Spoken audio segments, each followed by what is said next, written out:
V tomto videu si představíme Fiori aplikaci na delegaci pravomocí finanční kontroly. Tato aplikace je součástí nové finanční kontroly, která je v současnosti nasazena na některých součástech VUT.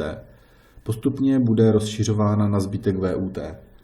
Každý uživatel bude mít k dispozici Fiori aplikaci delegace pravomocí finanční kontroly v základních aplikacích Fiori.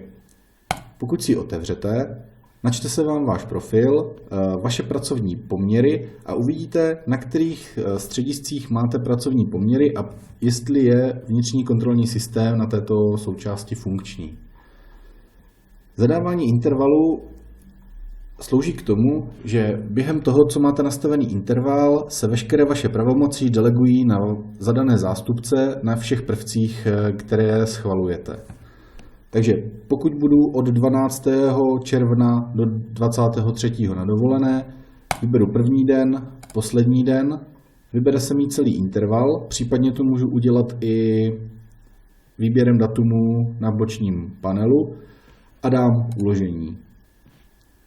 Delegace byla úspěšně vložena, jelikož mám na všech svých prvcích nastavené zástupce. Pokud bych nastavené zástupce neměl, je nutné kontaktovat podporu, která nastaví konkrétní zástupce na moje prvky.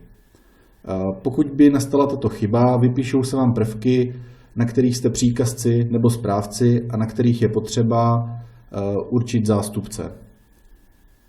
Teď máme zadané dva intervaly, jeden mám od 15. do 19.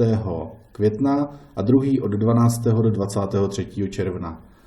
Intervaly, které takhle vidíte, můžete editovat, pokud jsou v budoucnosti. Nemůžete editovat intervaly, které již proběhly nebo které právě probíhají.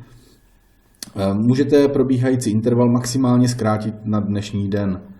Intervaly se rozdělují na jednotlivé dny, nejde to dělit na hodiny, takže pokud si chcete zadat delegaci, jde to od zítřejšího dne dále. Dole v tabulce vidím veškeré své nadcházející delegace, takže pokud ji potřebuji upravit nebo smazat, můžu to zde udělat. Tato aplikace je dostupná i mimo síť VUT, takže není potřeba při zadávání delegace si nastavovat VPN sítě a podobné věci, ale mělo by to fungovat každému zaměstnanci okamžitě. Ještě si ukážeme, jak se dělá úprava intervalů, takže pokud nadcházející interval si chci upravit, kliknu na tlačítko upravit, zobrazí se mi datum od do, takže si posunu datum, potvrdím a delegace se mi upraví.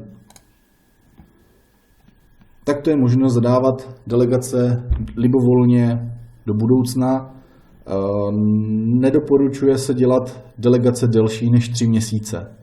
To je pro toto video všechno. V případě dotazů nebo problémů kontaktujte HelpSup.